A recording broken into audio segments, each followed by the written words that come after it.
신약성경 마태복음 7장 13절, 14절 우리가 너무나 익히 잘 알고 있는 말씀이기도 하지요. 마태복음 7장 13절, 14절 말씀, 자 우리 스크린에 서비스 되고 있습니다. 우리 같이 함께 천천히 읽겠습니다. 좁은 문으로 들어가라. 멸망으로 인도하는 문은 크고 그 길이 넓어 그리로 들어가는 자가 많고 생명으로 인도하는 문은 좁고 길이 협착하여 찾는 자가 적음이라. 아멘. 성경은 이 땅을 살아가는 우리들의 삶의 실체를 우리는 이 땅을 마치 여행자가 여행길을 가는 것과 같은 나그네 길이다 하고 그렇게 말씀을 합니다. 그래서 사도 베드로는 너희가 이 땅을 나그네로 이 땅을 머무는 바로 그 시간마다 너는 항상 두려움으로 그리고 깨어서 너의 인생길을 잘 가도록 해야 한다 하고 사도 베드로가 친히 그렇게 말씀을 한 바도 있습니다. 이 땅을 살아가는 우리의 삶의 길이 나그네의 길이다 이렇게 말씀하고 있는 것은 우리가 살아가고 있는 이 세상이 우리 삶의 궁극적인 목표지가 아니라고 하는 사실을 우리에게 일러주고 있습니다. 이것은 이구동성으로 모든 사람들이 다 그렇게 동의하는 바이기도 하지요.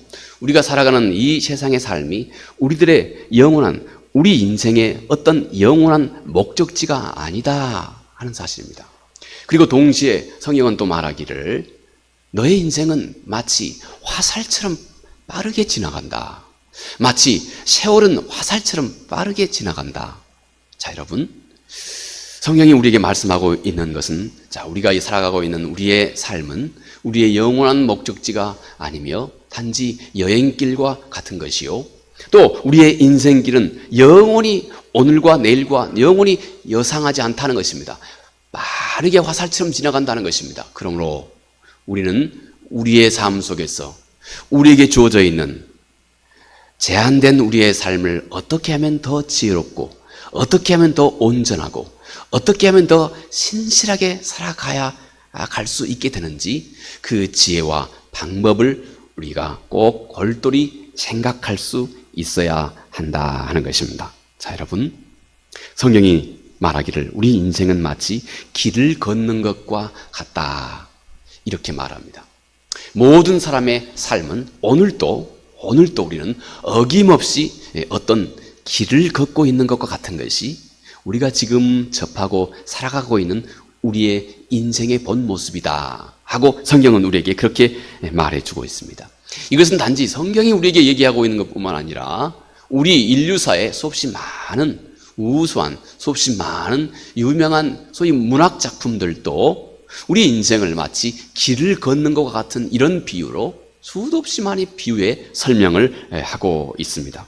우리의 인생의 삶의 본질을 뭔가 우리에게 분명하게 일러주고 있는 그런 모습인 것이죠. 세상의 많은 문학 작품조차도 소위 우리 인생을 길을 걷는 것과 같은 것으로 비유하는 것으로 보아서 여러분, 우리는 우리가 살아가는 동안에 수도 없이 많은 인생 경험이 있다고 하는 것입니다. 그리고 수없이 많은 인생 경험 속에서 우리는 또 수많은 선택을 해가고 있다 하는 것입니다. 어김없이 누구나 다 피할 수 없이 우리는 수없이 많은 인생의 경험들을 하게 되고 그리고 그 자리에서 우리는 어김없이 그 중에 한 길을 어김없이 선택해 가고 있다는 것입니다. 넓게 보아 여러분, 오늘 우리의 삶은 우리가 그동안 우리의 모든 인생의 문제들을 내가 선택해 왔던 내 선택의 결과라고도 할 수 있습니다. 이렇게 우리는 끊임없이 오늘도 우리는 우리의 삶 속에서 선택을 하고 있는 존재입니다. 이것이 우리의 삶의 본 모습이라는 것입니다. 그리고 언젠가 우리는 내가 선택한 그 결과물을 우리는 반드시 내가 피할 수 없이 취하게 된다는 것입니다. 돌아봐 우리 인생이 그동안 내가 지나왔던 인생이 오늘 내 모습이 이와 같은 것이 그런 과정들이었습니다. 우리는 인생 속에서 수없이 많은 경우, 수없이 많은 일들이 우리 앞에 있었고 우리는 거기에서 어떤 길을 선택했었고 그리고 오늘 내가 바로 그동안 내 자신의 선택의 결과물이다 하는 점입니다. 우리는 이런 운명을 우리는 절대 그 누구도 피해갈 수가 없게 된다는 것입니다.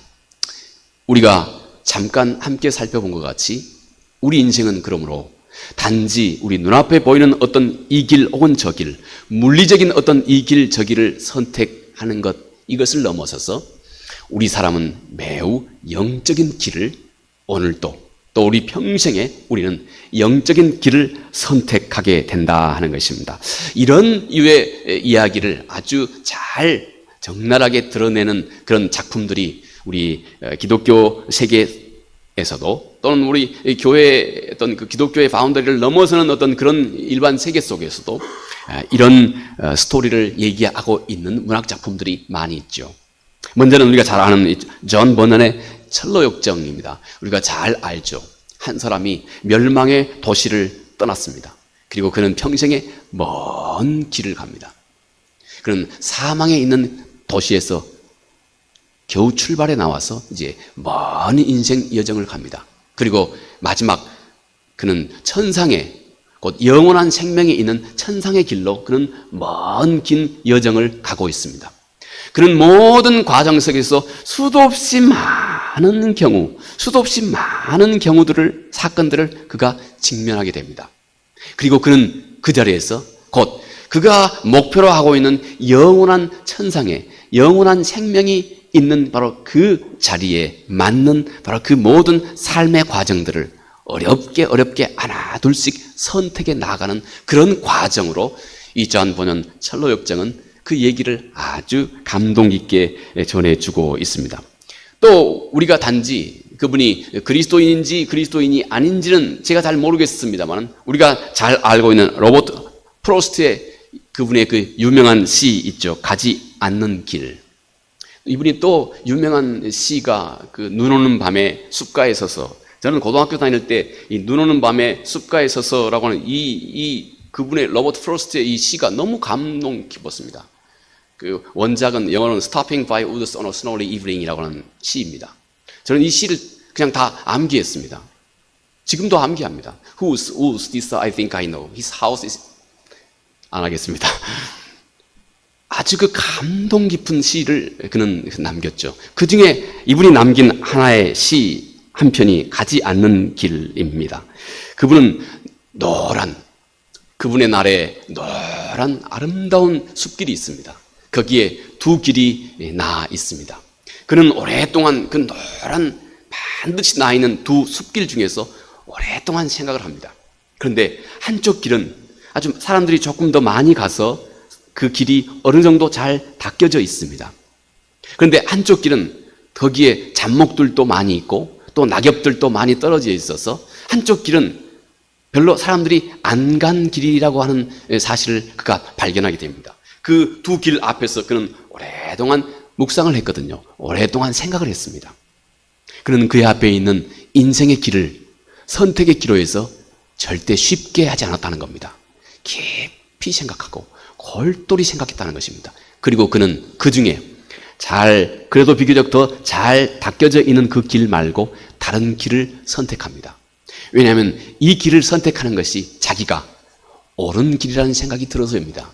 왜냐하면 이 길은 더 많은 사람들이 안 간 길이기 때문에 나라도 이 길을 가서 이 길을 점점 예쁘게 닦아주는 것이 더 공정한 일이라는 생각이 들어져서 이게 내 인생을 앞으로 올바른 인생을 살아가는 길이라는 생각이 들어져서 그는 별로 사람들이 가지 않는 그 길을 선택해서 가게 됐다는 것입니다. 그는 필연적으로 그 길을 가면서 오래도록 자기가 가지 않았던 그 길에 대한 미련도 평생 그는 떨치지 못했다는 겁니다.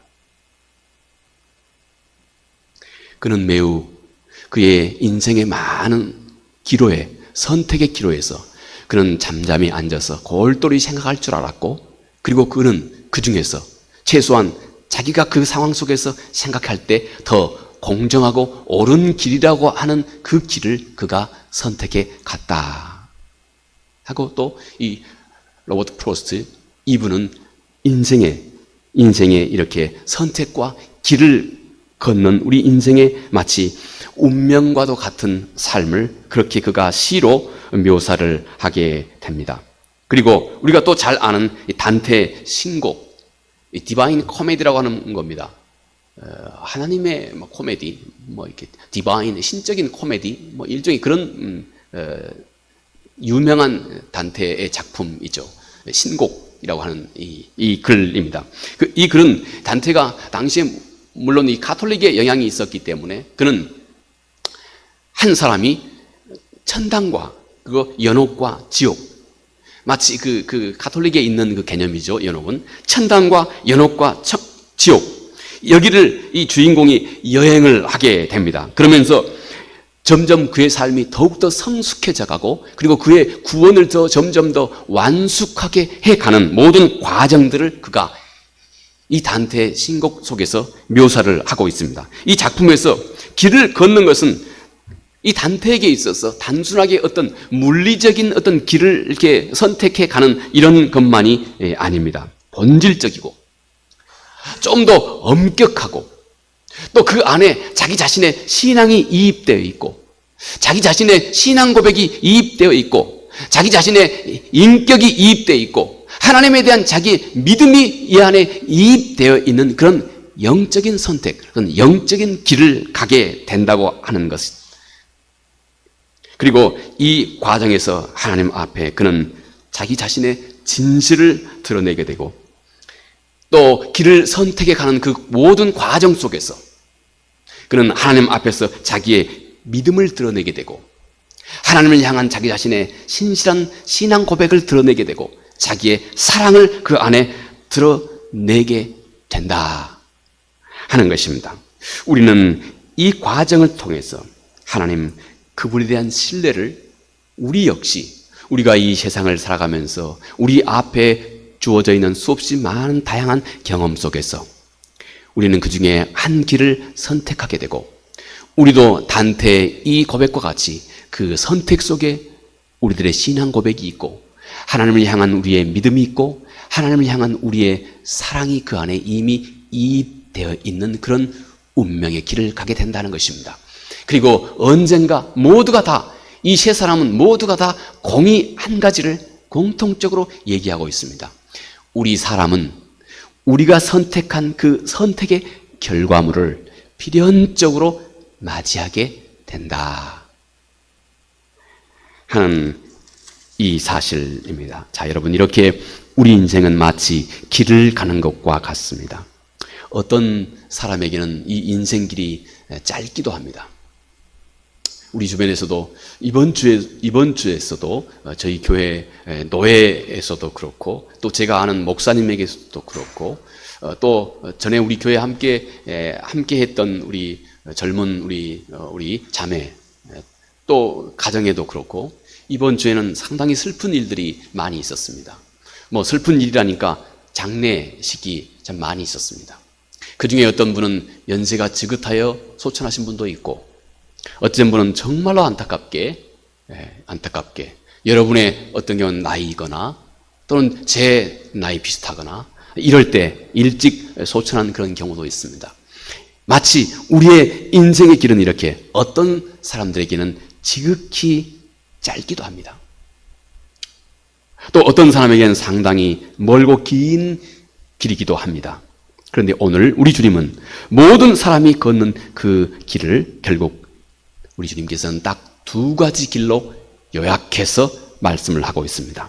세상의 모든 사람들이 매 순간마다 그들의 전 존재의 의식과 신앙 고백을 담아서 세상의 모든 사람들이 두 길 중에 한 길을 선택해 간다는 것입니다.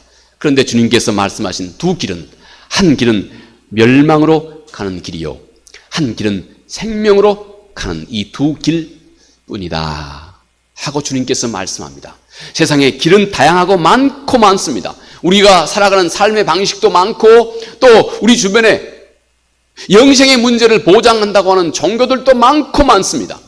그런데 우리 주님께서는 이 세상의 모든 사람들은 운명적으로 단 두 가지 길 앞에 서 있다 하는 것입니다. 그리고 그는 필연적으로 이 두 길 중에 한 길을 선택하게 될 것이고, 한 길은 멸망으로 사망으로 가는 길이고, 다른 한 길은 생명으로 영생으로 가는 길이다 하고 우리 주께서 친히 말씀을 하셨습니다.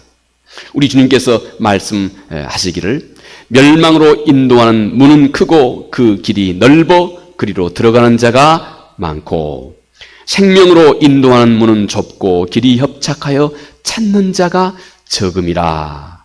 우리 주께서 이렇게 말씀을 하셨습니다. 아주 의미심장한 말씀이죠. 글자 그대로 의미심장한 말씀입니다. 이 말씀 중에서 우리 주님은 우리의 일상은 두 길 중에서 한 길을 택해서 그리고 그 길을 걷는 것이라고 주께서 말씀합니다.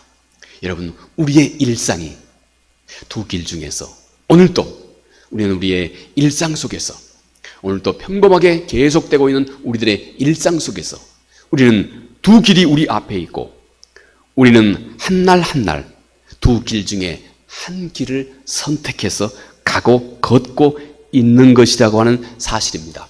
우리 주님께서 우리 인생을 이렇게 묘사하여 가르쳐 주신 것입니다. 자, 그러면 여기 우리 삶이 길을 걷는다 하는 이 말로 설명되고 있는 이 사실이 담고 있는 진리가 뭘까요?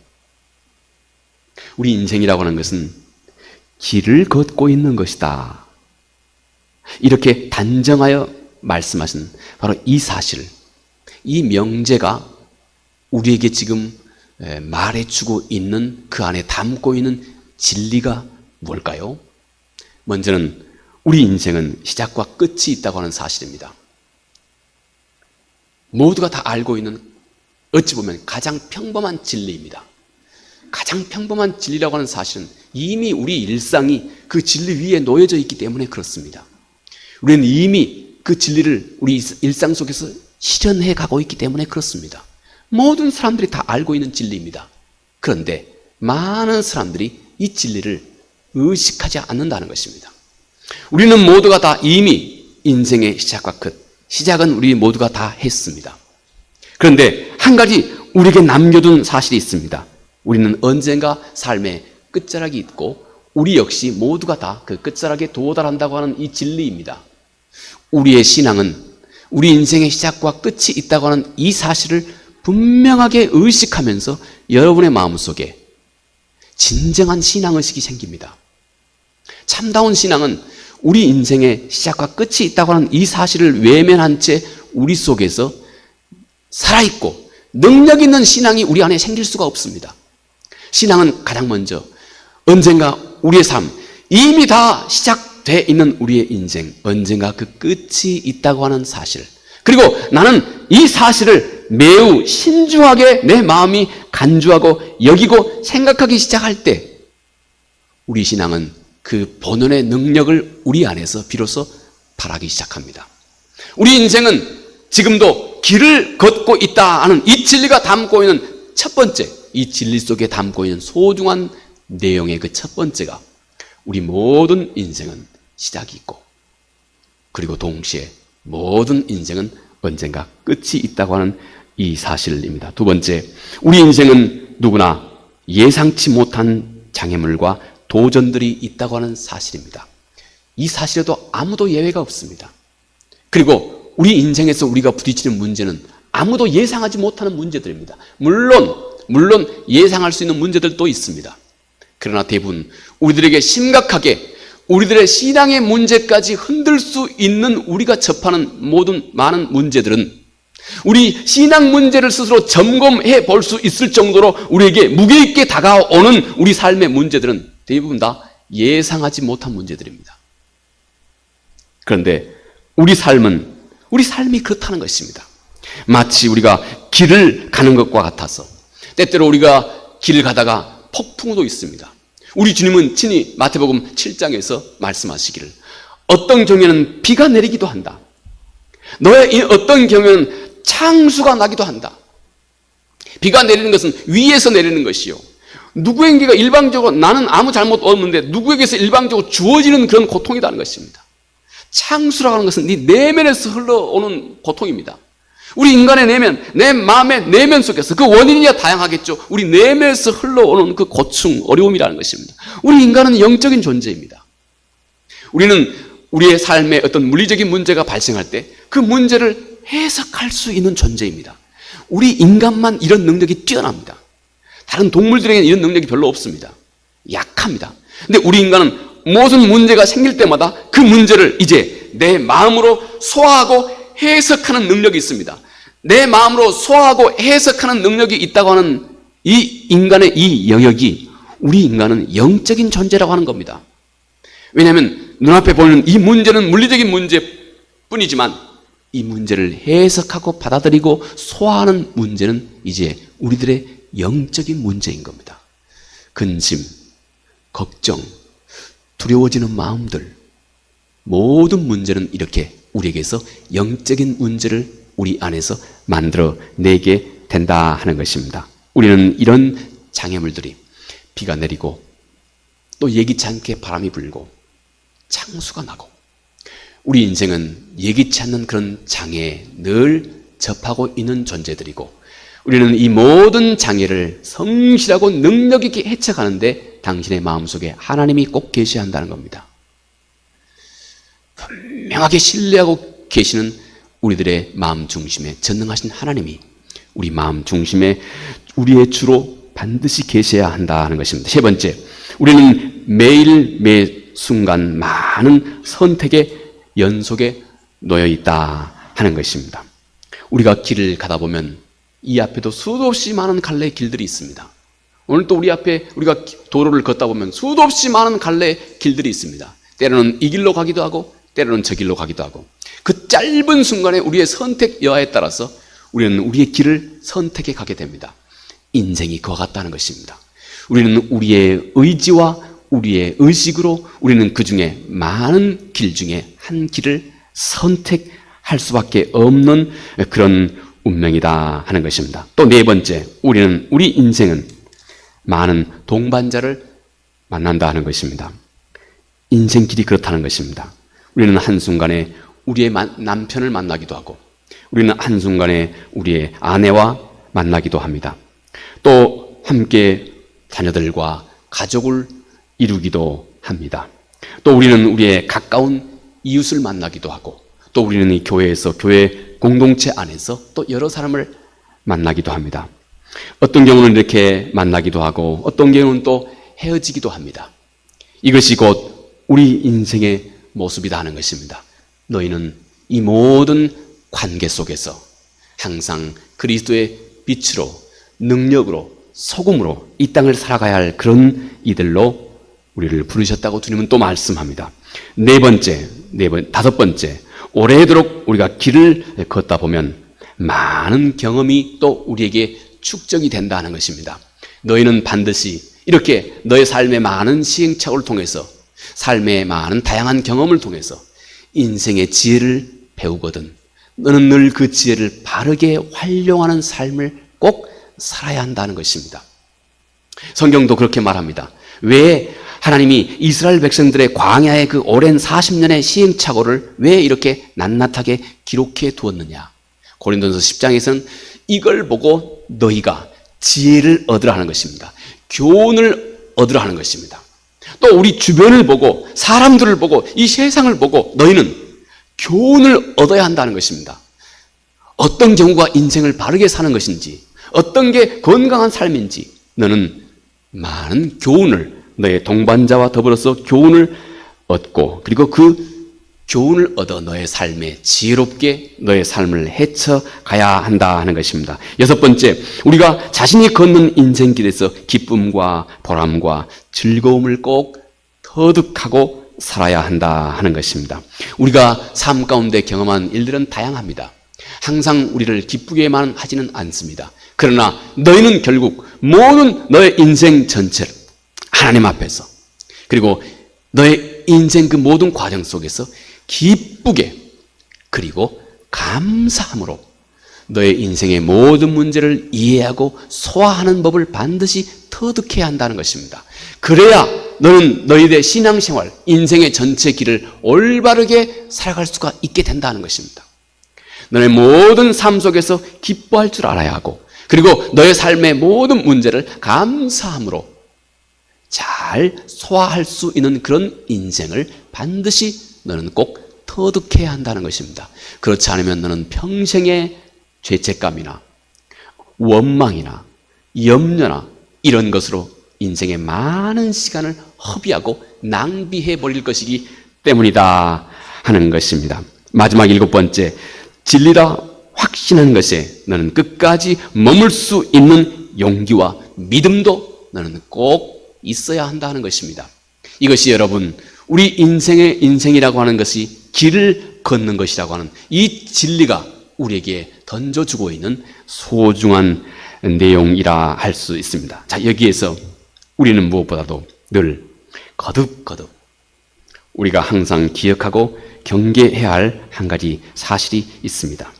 모든 길은 결국 서로 다른 목적지에 도착하게 된다는 것입니다. 모든 길은 결국 서로 다른, 완전히 다른 서로 다른 목적지에 모든 사람들이 다 피할 수 없이 운명적으로 도달한다고 하는 사실입니다. 하나는 사망이요, 하나는 생명이라 하는 것입니다. 이는 단지 육체의 죽음이나 육체의 생명만을 의미하는 말이 아닙니다.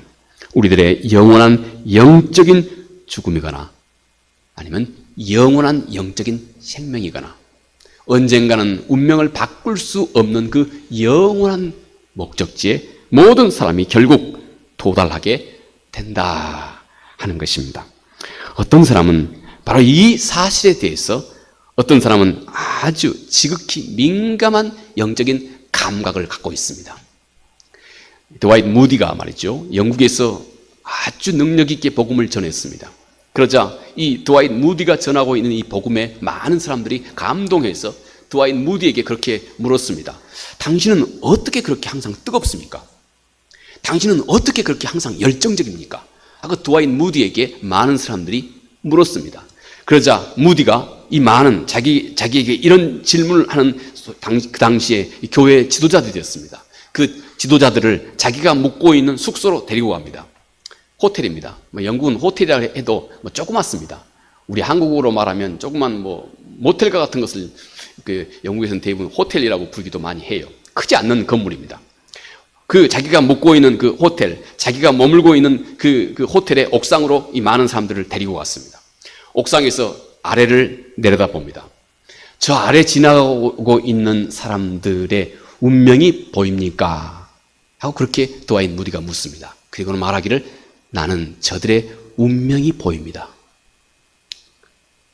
많은 사람들이, 수도 없이 많은 사람들이 길거리에 왔다 갔다 분주하게 가고 있는데 저 중에 어떤 사람들은 지금 저들이 가고 있는 그 길이, 그 끝자락이 사망으로 가고 있다고 하는 것이 드와이트 무디한테는 보인다는 겁니다. 이게 보인다는 겁니다.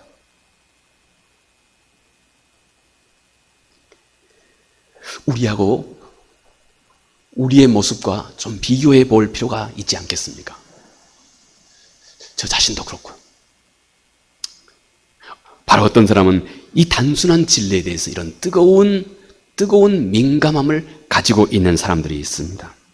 그래서 그들은 이 세상과 때로는 전혀 다른 아주 뜨겁고 헌신적인 삶을 살아가기도 합니다. 신명기 30장 19절에 이렇게 말합니다. 내가 오늘 하늘과 땅을 불러 너희에게 증거를 삼노니 내가 생명과 사망과 복과 저주를 내 앞에 두었은즉 너와 내 자손이 살기 위하여 생명을 택하라. 우리는 오늘도 우리가 택한 우리의 삶의 길을 가면서 한 걸음 한 걸음 우리는 영원한 생명으로, 오늘 우리 여기 앉아있는 우리들은 영원한 생명으로, 그 질에 있어서도 그렇고 그 거리에 있어서도 그렇고 더 깊고 온전하고 더 가까이 우리는 영원한 생명, 하나님 그분의 그 완전한 생명으로 우리는 우리의 인생과 삶이 뚜벅뚜벅 그렇게 가고 있는 것입니다.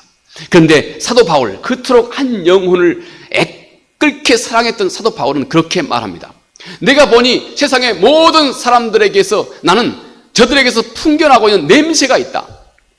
내가 세상 사람들을 보니 세상의 모든 사람들은 딱 두 가지의 냄새를 풍기고 있다. 저들의 삶의 모습을 통해서 저들은 두 가지 냄새를 풍기고 있다. 한 사람은 사망으로 가는 냄새요, 하나는 생명으로 가는 냄새를 풍기고 있다 하고 사도가 그렇게 말씀을 합니다. 사도의 눈에는 세상에 살아가고 있는 모든 사람들을 보면서 저들의 삶의 모습이 그런 냄새를 풍기고 있다 하는 것입니다. 여러분, 오늘 우리의 삶은 이렇게 한 걸음 한 걸음 나그네와 같이 길을 걷고 있는 나그네, 언젠가 우리 역시 우리가 택한 그 길에 최종적으로 기다리고 있는 그 목적지에서 우리는 우리가 선택한 그 선택의 열매를 우리는 필연적으로 얻게 될 것입니다. 그런데 우리의 삶이 사도와 같이 뜨거운 삶을 살아가고 있는 사람, 사도와 같이 바른 길을 살아가고 있는 사람은 주변에 우리와 다른 삶을 살고 있는 사람들에 대해서 사망으로 가는 냄새가 느껴진다는 것입니다. 우리 역시 여러분, 사도의 이 말씀과 같은 말씀으로 우리의 삶을 겸손하게 돌아보아야 할 것입니다. 한 가지 여기서 우리 주님께서 전하신 말씀이 있습니다. 생명으로 가는 길은 절대 쉽지는 않다 하는 것입니다. 생명으로 가는 그 길이 이 세상의 안목으로 특히 보았을 때는 결코 쉽지가 않다는 것입니다. 왜 그럴까요? 생명으로 가는 길은, 곧 진리의 길은 진리가 아닌 당신을 부인하라고 말하기 때문에 그렇습니다. 생명으로 가는 길은 생명이 아닌 당신 자신을 부인하라고 말씀하기 때문에 그렇습니다. 그래서 세상 사람들은 절대 이 길을 환영하지 않는다 하는 것입니다. 그것이 때로 나에게 희생을 요구하기도 합니다. 생명으로 가는 그 길은 때로 그것이 나로 하여금 훈련을 요구하기도 합니다. 때로 그것이 나에게 절제를 요구하기도 합니다. 때로 그것이 나로 하여금 어떤 길을 멈추라고도 말하기도 합니다. 당장 멈춰서 돌아서라고도 또 말하기도 합니다. 예수 그리스도의 가르침과 또 그분의 길을 너는 더 깊이 찾고 두드리고 알아가야 한다, 이렇게 말씀하기도 합니다. 너는 그리스도 그분의 길을 이제는 진심을 다해서 따라가야 한다, 이렇게 말하기도 합니다. 너는 이웃을 사랑하고 용서해야 한다 하고 요구하기도 합니다. 또 하나님을 너는 절대적으로, 아무리 너의 환난 속에서도 오직 하나님만을 절대적으로 신뢰하고 믿고 의지하는 삶을 너는 더 온전하게 배워가야 한다, 이렇게 요구하기도 합니다. 그래서 사람의 눈으로 볼 때 이 길은 지극히 좁고 어려운 길이라는 것입니다. 사람의 눈으로 볼 때는 지극히 힘들고 어렵다는 것입니다.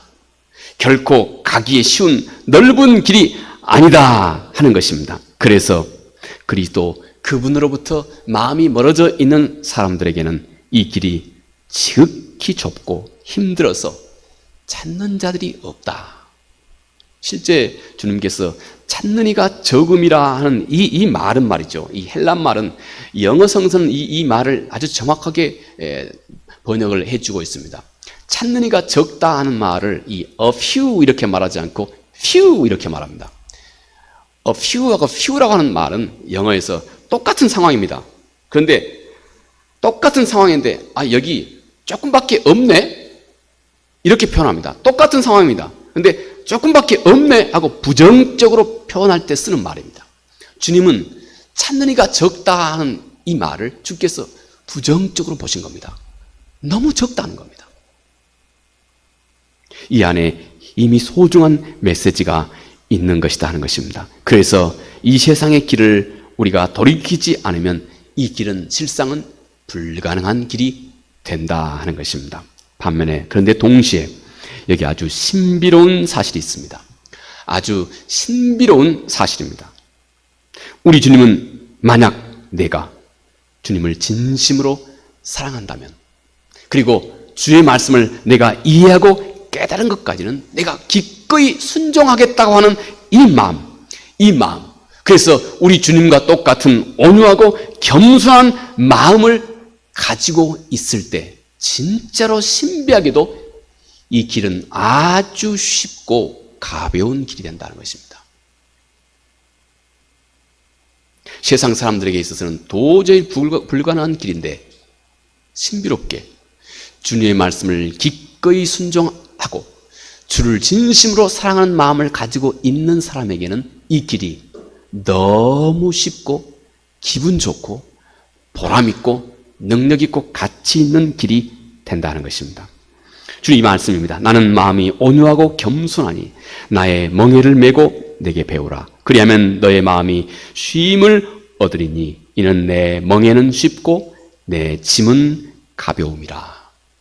여러분, 이 땅에서 우리가 참다운 쉼과 참다운 안식을 얻을 수 있는 그 길을 주께서 매우 역설적으로 말씀하셨습니다. 당신이 주님의 짐과 주님의 멍에를 맬 때 우리 인생은 아주 쉽고 가벼운 인생이 된다는 사실입니다. 우리는 이 진리가 우리 모두 앞에 놓여져 있습니다. 우리는 이 진리를 곰곰이 생각해 보아야 됐습니다. 우리의 삶과 이 진리가 얼마나 충돌하고 있는지, 아니면 나는 최대한 충돌함이 없이 이 진리를 진심으로 수용하는 마음이 있는지. 여러분, 주님께서 말씀하신 참다운 쉼이 있고 참다운 안식이 있는 그 길은 전혀 주의 멍에와 나하고는 상관없는 길이라고 말하지 않습니다. 오히려 우리의 마음이 전혀 주님의 멍에와 또 주님이 우리에게 말씀하신 그 짐, 곧 주님의 말씀을 순종하는 그 길입니다. 주의 멍에와 주의 짐을 내가 버리면 버릴수록 우리는 수월하고 편안한 길 같지만 실상은 점점 더 억눌리고 무겁고 답답한 그 길을 벗어날 길이 없습니다. 수고하고 더 무거운 영적인 짐만 짊어지게 됩니다. 그런데 역설적이고 신비롭게도 우리 마음이 예수 그리스도 그분의 짐과 그분의 멍에를 짊어질 때 그분의 말씀에 내가 기꺼이 순종하고자 하는 마음을 내 마음속에 품기 시작할 때부터 우리 인생은 참다운 쉼과 안식과 가벼움을 얻게 된다는 것입니다. 여러분, 우리는 이 역설적인 진리에 우리의 마음을 깊이, 우리의 삶을 진심으로 돌아보아야 합니다. 자, 그런데 이 생명의 길을 정말로 실패하지 않고 성공리에 가고자 하는 사람이라면 이제 구체적으로 딱 이 두 가지에 대해서 우리는 깊은 이해와 순종이 있어야 한다 하는 것입니다. 여러분, 우리가 즉시 배우고 행해야 할 두 가지. 먼저는 너는 정말로 하나님을 두려워할 줄 알아야 한다고 하는 진리입니다. 당신은 정말로 하나님을 경외하고 있는 사람이어야 합니다. 성경이 우리에게 말씀하고 있는 너무나 큰 진리입니다. 경외한다고 하는 말, 당신은 정말로 하나님을 두려워할 줄 알아야 합니다. 그래야 우리는 우리 앞에 있는 모든 영적인 위험에서 피할 능력을 갖게 됩니다. 우리가 하나님을 진심으로 두려워하게 될 때 우리는 하나님 그분께만 집중할 능력을 내가 갖게 됩니다. 모든 자리에서 그분을 의식할 수 있는 능력을 갖게 됩니다. 그러면 우리는 모든 자리에서 가장 바른 선택을 할 수 있게 됩니다. 또 두 번째, 우리가 정말로 하나님을 두려워할 줄 알게 될 때 하나님이 싫어하시는 모든 죄와 악을 나 역시 싫어할 수 있는 능력을 갖게 됩니다. 다시 말해서 죄를 피할 능력을 우리가 하나님을 정말로 두려워할 줄 알 때 우리는 우리 앞에 놓여져 있는 수도 없이 많은 죄를 피할, 죄의 유혹을 피할 능력을 갖게 됩니다. 세 번째, 하나님 외에 아무것도 두려워하지 않을 수 있는 능력을 갖게 됩니다. 역설적으로 하나님을 진짜로 두려워하는 사람은 놀랍게도 하나님 외에는 아무것도 두려워하지 않습니다. 우리 삶 속에 많은 근심과 걱정과 두려움이 있으면 거꾸로 우리는 하나님을 두려워하고 있지 않다고 하는 증거입니다. 우리는 이렇게 하나님을 정말로 두려워할 줄 알게 될 때 우리는 그분 외에 우리를 괴롭히는 수도 없이 많은 근심과 염려에서 우리가 진심으로 자유할 수 있는 능력을 갖게 된다고 하는 것입니다. 이것이 여호와를 정말로 두려워할 줄 알게 되는 자에게 하나님이 주시는 놀라운 선물입니다. 다른 한 가지, 내가 전심으로 하나님을 사랑하고 있는 자가 되어야 합니다. 하나님을 정말로 사랑하는 사람은 이제 우리 안에서 선을 행할 능력을 갖게 됩니다. 두려워하는 것은 악을 피할 능력을 갖게 되고, 하나님을 사랑하는 것은 선을 행할 능력을 우리가 갖게 해준다 하는 것입니다. 여러분, 하나님을 향한 우리의 사랑은 나에게 그의 마음을 깊이 알게 해줍니다. 우리가 하나님을 사랑하는 만큼 우리는 하나님의 마음과 내 마음이 하나가 됩니다. 사랑은 항상 둘을 하나로 묶습니다. 하나가 되게 만들어줍니다. 우리가 하나님을 사랑하는 그 깊이만큼 이상하게 우리는 하나님 그분의 마음을 내가 갖게 됩니다. 그분께 점점 가까이 가는 것입니다. 우리의 삶이 곧 그의 뜻을 이루는 삶이 돼가기 시작합니다. 그래서 주님은 하나님과 사람을 사랑하는 바로 이 길이 모든 계명을 완성하는 길이라고 주께서 말씀을 하신 것입니다. 자, 여러분, 오늘 하나님을 경외한다고 하는 것이 여러분 나에게 무엇을 말씀해 주고 있습니까? 또 오늘 내가 내 마음 중심에 하나님을 사랑한다고 하는 바로 이 말씀이 나에게 또 무엇을 말씀해 주고 있습니까? 여러분, 우리 인생의 길은 어떤 얘기는 아주 길고 멀기도 하고, 또 우리 인생의 길은 어떤 얘기는 아주 짧기도 합니다. 아무도 알 수 없습니다. 이것은 하나님이 주인이시기 때문에 그렇습니다. 그러니까 누구나, 그런데 삶의 끝자락은 제가 영국에 있을 때 버밍엄 대학 부속 병원, 종합병원입니다. 우리 한국으로 말하면 충남대 병원 같은 큰 종합병원입니다. 그 시의 가장 큰 병원이거든요. 그 병원에서 이 채플린을 했습니다. 병원은 환자들의 얘기를 들어주는 겁니다.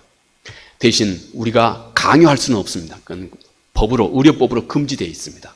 환자는 자기를 스스로 변호할 능력이 없이 누워있는 상태이기 때문에 아무리 병원 원목이라 해도 그 사람에게 어떤 특정한 종교를 강요해서는 안 된다고 하는 것이 그 나라 법입니다. 대신 들어줄 수는 있습니다. 그래서 우리가 하는 일은 이제 거기 가서 환자들을 들어주는 겁니다. 처음에는 제가 그분들 하는 그 영어가 각 지역마다 각각 다르거든요. 종합병원은 하도 크기 때문에 사람들 얘기 들어주는 것이 거의 처음에는 제가 처음 갔을 때는 한 50%, 한 60% 정도는 못 알아들었습니다. 그런데도 잘 알아듣는 것처럼 늘 그랬습니다. 그래서 병원에서 저에게 별명을 붙여줬습니다. 이 스마일링 젠틀맨이라고요. 항상 환자에게 가서 친근하게 웃으면서 그렇게 대해주어서 환자들도 저를 이렇게 많이 좋아했었습니다. 제 그 한 학기 동안에 말이죠. 근데 그때 중환자실에도 제가 들어갔습니다. 우리 영국의 그 여자 원목하고 저하고 같이 완전히 비닐로 온몸을 다 싸고 손까지 다 비닐로 다 이제 싸고, 혹시 이제 오염 염려가 있었어요. 그래서 제가 정규적으로 그 환자 중에 한 사람, 아담이라고 하는 사람입니다. 그때 나이가 한 30대 후반이라고 그랬습니다. 그런데 이 사람이 중환자실에서 이렇게 목을 뚫고 이렇게 호흡을 하고 있었습니다. 그리고 그 후에 곧 그분이 돌아가셨습니다. 그런데 그분이 아주 거친 소리로 하는 소리로 제가 가면 한마디씩 하고 있었습니다. 저한테 말을 했었어요. 저는 곰곰이 들어줬습니다. 중환자실에 종일 누워있기 때문에 얼마나 힘들겠습니까? 그래서 제가 찾아오면 저를 보고 참 반가이 했었습니다. 어느 날 문득 이분이 저한테 아주 허스키한 목소리로 그렇게 물어봤습니다. 인생의 끝자락이 언제 오는 줄 아느냐고. 갑작스러운 질문에 제가 뭐라고 답을 못했습니다. 그러자 이분이 짧게 한마디 하는 소리가 있었습니다. So soon 이라고 하는 시간에 온다는 것입니다. 이렇게 빨리 라고 하는 시간입니다. 여러분, 세상의 모든 사람들은 자기 삶의 끝자락이 왔을 때 모두가 다 거의 공이 이렇게 말한다고 합니다. 이렇게 빨리 왔나? So soon. 여러분, 이것이 우리의 인생입니다. 성경은 바로 이 나그네와 같은 인생 속에 너는 이제 하나님을 분명히 알고 그를 경외하는 법을 꼭 배워야 하고 그를 전심으로 사랑하는 법을 반드시 터득해야 한다고 말씀합니다. 이것이 곧 우리의 언젠가 이루게 될 영원한 생명의 올바른 목적지로 우리 모두를 다 건강하고 능력 있고 기쁘게 우리를 데려다 주기 때문이다 하는 것입니다. 이 은혜가 우리 모두에게 더 깊어지시기 바라겠습니다. 은혜로우신 아버지 하나님 고맙고 감사합니다. 오늘 우리의 삶의 실체는 마치 나그네와 같고 그리고 우리 앞에 있는 수없이 많은 선택의 길을 오늘도 우리의 의지를 따라서 우리의 의식적으로 길을 선택해 가는 것과 같다 생각해 보았습니다. 우리는 이 땅에 살아가는 동안에 우리의 자의적으로 우리의 길을 선택하지만 그러나 언젠가 우리가 선택한 그 길은 필연적으로 그 길이 만들어내는 그 목적지에 우리를 가져다 준다 말씀합니다. 오 자비하신 아버지 하나님, 우리에게 주어져 있는 이 인생, 어떤 얘기는 지극히 짧기도 하고 어떤 얘기는 길기도 하고 어떤 얘기는 감사하기도 하고 어떤 얘기는 너무나 안타깝고 아쉽기도 합니다. 그러나 아버지 하나님, 우리의 인생 어떻게 살아가야 하는지 주여 이제 우리의 삶의 모든 과정 속에 지금부터는 우리의 마음과 관심을 크게 기울여 하나님을 경외할 줄 아는 삶을 살게 해 주십시오. 또 하나님을 전심으로 사랑할 줄 아는 마음을 갖게 해 주십시오. 그래서 우리 앞에 있는 모든 문제를 바르게 결정하고 바르게 선택해 갈 수 있는 지혜로운 삶 살아갈 수 있도록 은혜를 베풀어 주시옵소서. 예수님 이름으로 기도합니다. 아멘.